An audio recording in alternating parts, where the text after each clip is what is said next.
மாதிரி இந்த அளவுலயே நீங்களும் வச்சு மட்டன் பிரியாணி ட்ரை பண்ணி பாருங்கள். ஹாய் ஃப்ரெண்ட்ஸ், எல்லாருக்கும் வணக்கம். எல்லோரும் எப்படி இருக்கீங்க? நல்லா இருக்கீங்களா? நாங்களும் நல்லா இருக்கோம். இன்றைக்கி ஞாயிற்றுக்கிழமை பார்த்துங்க, அதனால வந்து காலையிலேயே போயிட்டு நான் மட்டன் வாங்கிட்டு வந்திருக்கேன். இன்றைக்கி மீனெல்லாம் எதுவும் வாங்கலை, மட்டன் சிக்கன் மட்டும் தான் வாங்கிட்டு வந்திருக்கேன். மட்டன் பிரியாணி தான் பண்ண போகிறோம். அது எப்படி பண்ணலான்னு சொல்லிட்டு வாங்க பார்க்கலாம். இப்போ வீடியோக்குள்ளே போகலாம். மட்டன் பார்த்தீங்கன்னா நான் க்ளீன் பண்ணி வச்சுருக்கேன். இது வந்து இந்த குக்கரில் போட்டு நம்ம வேக வச்சிடலாம்.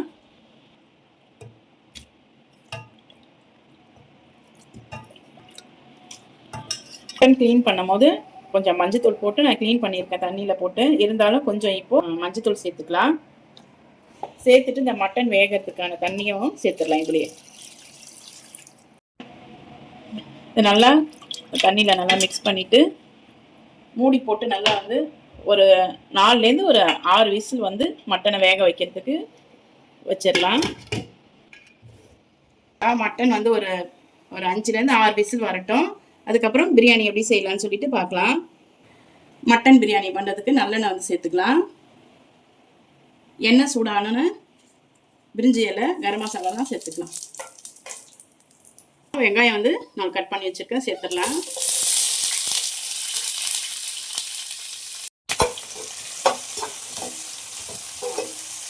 வெங்காயம் நல்லா வதங்கிடுச்சுங்க. இப்போ பார்த்தீங்கன்னா கொத்தமல்லி வந்து அரைக்கட்டு, புதினா ஒரு அரைக்கட்டு சேர்த்துடலாம்.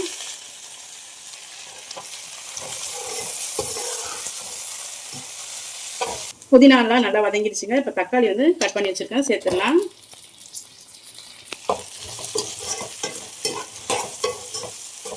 தக்காளி வெங்காயம்லாம் நல்லா வதங்கிடுச்சுங்க. இஞ்சி பூண்டு பேஸ்ட் வந்து சேர்த்துடலாம்.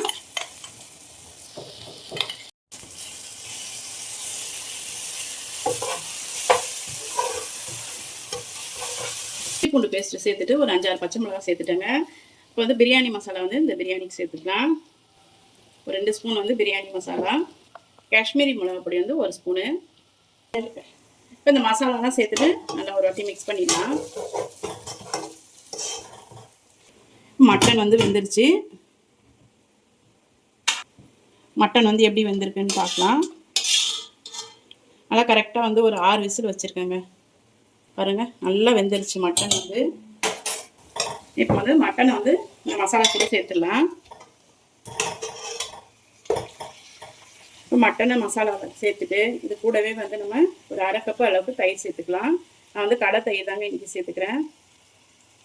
இது கூடவே பார்த்தீங்கன்னா இந்த பிரியாணிக்கு தேவையான உப்பையும் சேர்த்துக்கலாம்.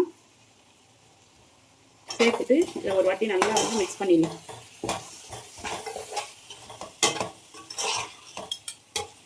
இப்போ தயிரை சேர்த்துட்டு இதில் வந்து பார்த்தீங்கன்னா ஒரு 2 நிமிஷம் மட்டும் இது நல்லா வந்து குக் ஆகட்டும். மட்டன் தயிர்லாம் சேர்த்து ஒரு 5 நிமிஷம் ஆயிடுச்சுங்க. இது வந்து நல்லா ஒரு வாட்டி மிக்ஸ் பண்ணிவிட்டு நம்ம வந்து மட்டன் பிரியாணிக்கு தேவையான தண்ணியும் சேர்த்துடலாம். நான் வந்து 3 கிளாஸ் அரிசி எடுத்துக்கிறேன். அதுக்கு வந்து 4.5 கிளாஸ் தண்ணி சேர்த்துக்கிறேன். 1 கிளாஸ் அரிசிக்கு 1.5 கப்பு தண்ணி அந்த அளவில் சேர்த்துருக்கேன். தண்ணியை சேர்த்துட்டு நல்லா வந்து ஒரு மிக்ஸ் பண்ணிடலாம். நல்லா ஒரு 5 நிமிஷம் நல்லா கொதிக்கிட்டுங்க. அப்புறமா வந்து அரிசியை சேர்த்துடலாம். இப்போ நல்லா தண்ணி கொதிக்க ஆரம்பிச்சிச்சுங்க. இப்போ வந்து நம்ம அரிசியை சேர்த்துக்கலாம். இப்போ அரிசியை சேர்த்துட்டு நல்லா இதை வந்து ஒரு வாட்டி நல்லா கலந்து விட்டுடலாம்.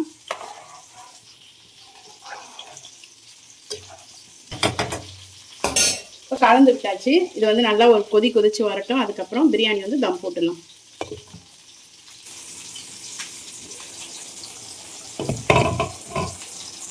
இப்போ அரிசி சேர்த்துட்டு பார்த்தீங்கன்னா நல்லா வந்து ஒரு 5 நிமிஷம் நல்லா கொதிச்சிருக்குங்க.